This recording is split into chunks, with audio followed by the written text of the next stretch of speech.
le grand séminaire, les responsabilités de chacun des membres d'une famille. De quoi penseront que la Bible commencerait, Dieu commencerait par le chef qui est le mari.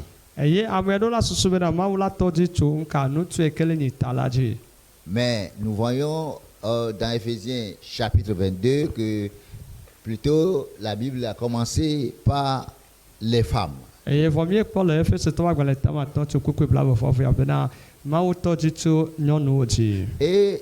si la Bible a commencé par les femmes, ce n'est pas pour rien. Elle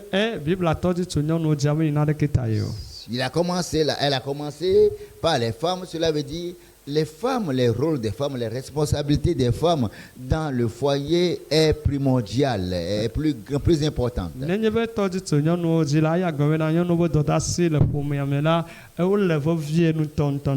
Et ce que je constate aussi, c'est une de ces raisons pour lesquelles la Bible a commencé par les femmes, et c'est-à-dire les femmes en jouant bien leur rôle, accomplissant bien leurs responsabilités, favoriseraient le reste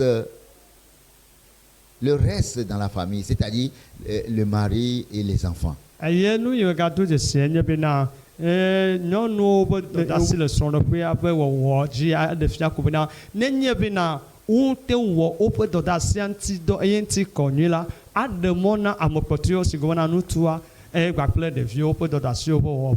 C'est-à-dire que si la femme chrétienne est soumise à son mari, c'est-à-dire réellement, je dis réellement parce que beaucoup de femmes elles-mêmes pensent être soumises à leur mari. Mais en réalité, elles sont loin de là. Parce qu'elles ne savent pas ce que c'est, ce que Dieu leur dit d'être. Donc, dans leur pensée, ce qu'elles sont, ce qu'elles font, elles considèrent comme étant soumises à leur mari. Je le répète encore, qu'elles sont très loin de là. Et il leur faut vraiment travailler dur pour y parvenir. Donc, et je disais, si une femme est réellement soumise à son mari, l'une des raisons pour lesquelles la Bible a commencé par elle, c'est que cela faciliterait, aiderait le mari à aimer la femme, à l'aimer. Parce qu'il n'est pas facile d'aimer ce qui n'est pas parfait. Il n'est pas facile d'aimer ce que le diable a détruit. Le diable a volé toutes les femmes avant qu'elles n'arrivent à Christ. Et le diable les a détruites par le péché, la malédiction. La malédiction personnelle ancestrale. Par l'ignorance. L'orgueil, surtout l'orgueil. Vous savez, par l'orgueil, le diable détruit beaucoup de chrétiens.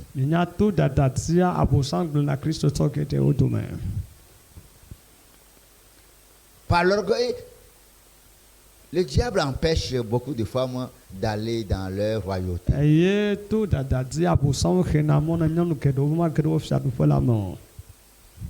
Par l'orgueil, le diable empêche beaucoup de femmes chrétiennes d'être élevées au-dessus de l'esprit.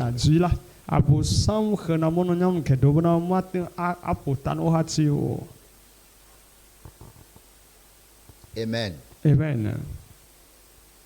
La Bible dit Dieu résiste aux orgueilleux. Mais il fait grâce aux humbles. Voilà, et venant yo que bobo de Et dans la Bible, la Bible a meilleur. nous pouvons voir des femmes humbles qui ont eu la grâce excellente de Dieu. Et bien te connais nous yo que bobo de que comme nous veut souma ou bon. À cause de leur humilité, les femmes qui sont en position de 0 sont montées en position d'héros. Et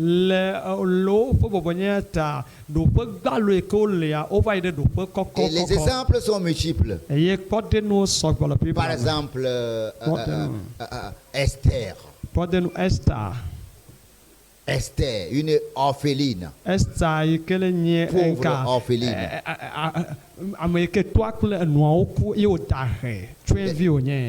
Pauvre orpheline Esther. Et ce n'est pas fini là. Esclave. Orpheline, pauvre orpheline, esclave. Mais elle est devenue reine. Une grande reine. Parce que le royaume, c'est un grand royaume. Riche.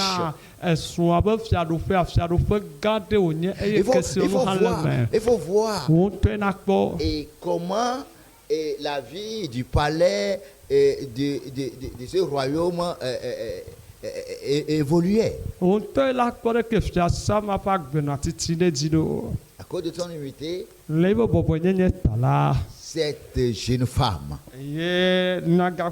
a vu son histoire changer favorablement. Mais les femmes chrétiennes d'aujourd'hui n'apprennent rien. Elles apprennent, mais ne parviennent jamais à la connaissance de la vérité. Pour en être sauvées, elles font honte à l'Église. L'Église en général. Et l'Église dans chaque localité.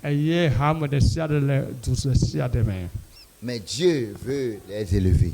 Ce matin, comme je le disais, nous sommes dans ce thème, les responsabilités de chaque membre de famille, dans la famille chrétienne bien sûr.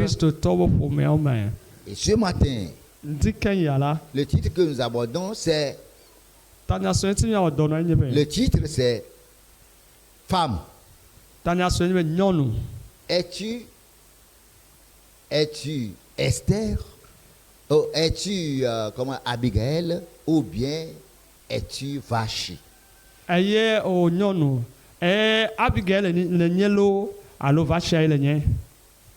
Es-tu Abigail ou Vachi?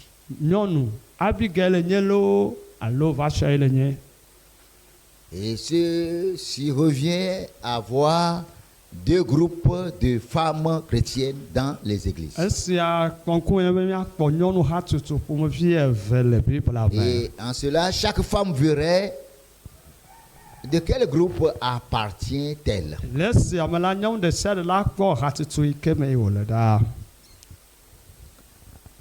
Qu'une femme dise, Seigneur, aide-moi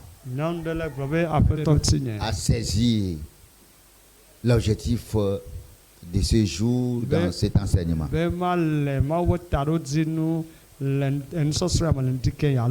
Vous connaissez l'histoire.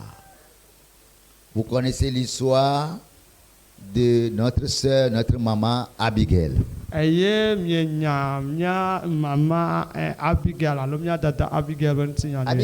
était une femme. Une femme tombée sur un méchant mari. Son mari était méchant. Et son mari n'était pas seulement méchant, mais il était aussi insensé. Je